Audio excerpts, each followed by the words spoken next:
Blue Ribbon Committee noon at ngayon. Makakatulog ba at nakakatulong ba ito sa paghahanap ng katotohanan at katarungan ng mamamayang Pilipino sa bilyon o trilyong pisong nawala dahil sa graft and corruption sa flood control project at infrastructure project noon at hanggang bago na-discover sa kasalukuyang gobyerno?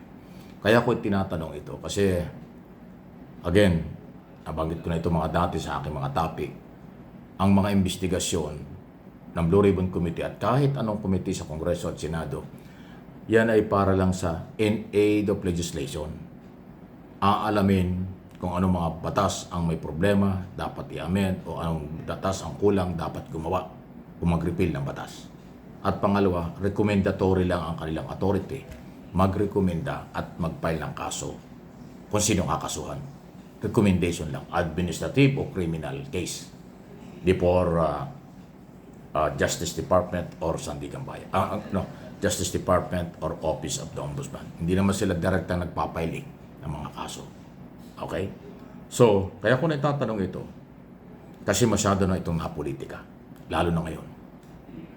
May mga sektor na iniwala sa mga nakaraang mga hearing. May mga sektor namang ayaw maniwala. So, naging pinag-uusapan at pinagdudahan na ang resulta at ating naririnig sa mga hearing. Pero ganoon pa man, trabaho kasi yan ng Senado. Hindi naman natin pwedeng ipagbawal.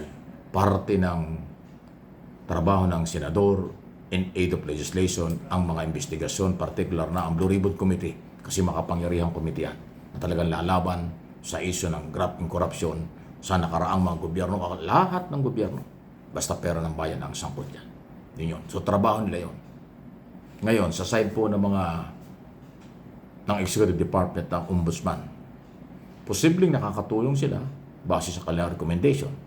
Kasi halos lahat po ng mga posibleng kasuhan at nakasuhan na, dumaan na sa Ombudsman Kasalukuyan nakabinbin sa Office of the Ombudsman.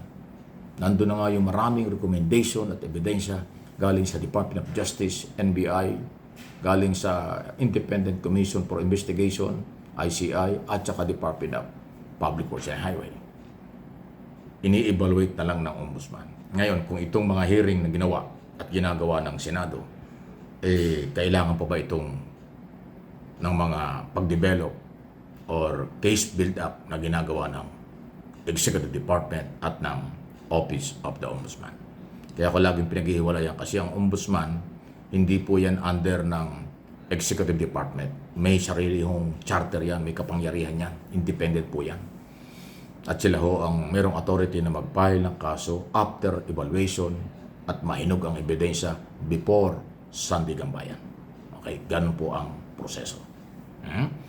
At dahil dyan, siguradong patuloy at magpapatuloy ang kanya-kanyang paniniwala at speculation ng mga tao, pabor o hindi, sa resulta ng mga nakaraang investigasyon at kasalukuyang mga investigasyon ng bagong liderato ng Senado. Ayan po. So parang entertainment din ito, pero huwag tayo kaagad naniniwala sa kanilang mga sinasabi. Alam niyo bakit? Kasi nga po, in aid of legislation, hindi yan korte. Hindi sila korte para manghusga, magsabing guilty o not guilty ang kahit sino. Okay? Sa korte, after trial, diyan lalabas kung sino ang may kasalanan at wala. Dahil sa in aid of legislation, yan ay akusasyon, mga paratang, at saka siyempre pagdi-deny, at kung ano pa ang mangyayari. Ganun lang mangyayari dyan. Denial, akusasyon, palitan lang yan. Ang masakit, yung talagang wala namang kinalaman, dinadamay. Para lang galitin ng tao. Para lang makakuha ng sympathy or suporta, nililin lang ang mga Pilipinong, lumabas ang pangalan mo dyan, totoo yan. Hindi naman totoo. So, ganun lang nangyayari. Kaya, parte yan ng paninira, ang mga akusasyon, lalo na ho kung walang talagang basihan. Halimbawa, Wala ka naman sa gobyerno, aakusahan kang may maleta. Ay sino namang tao magbibigay ng maletang may pera kung pera man ang laman niya? Kung wala namang kapalit. Negosyo yan eh. Negosyo yan ng mga korap eh. Negosyo yan ng mga involved sa kalokohan, di ba? Bakit ka magbibigay ng pera doon sa taong wala namang pakinabang? Bakit ka naman magbibigay ng pera sa taong hindi naman makakatulong sa kanilang racket at kanilang negosyo sa pagkuha ng pera at project sa gobyerno?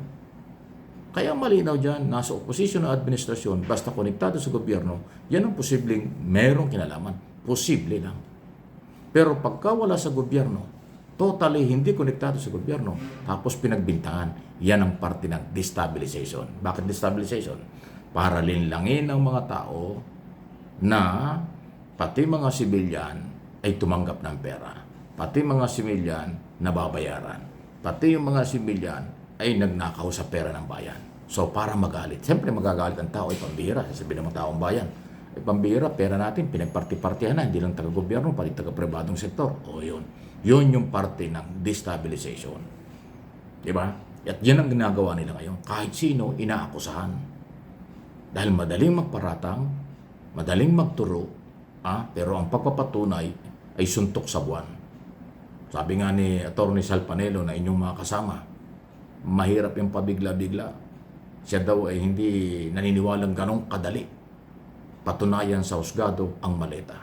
Kasi nga yan ay madaling i-drawing, madaling gawa-gawain lang, madaling mag-akusa, madaling kunwari mag-deliver, may picture, may video, pero lahat naman ay gawa-gawa lang.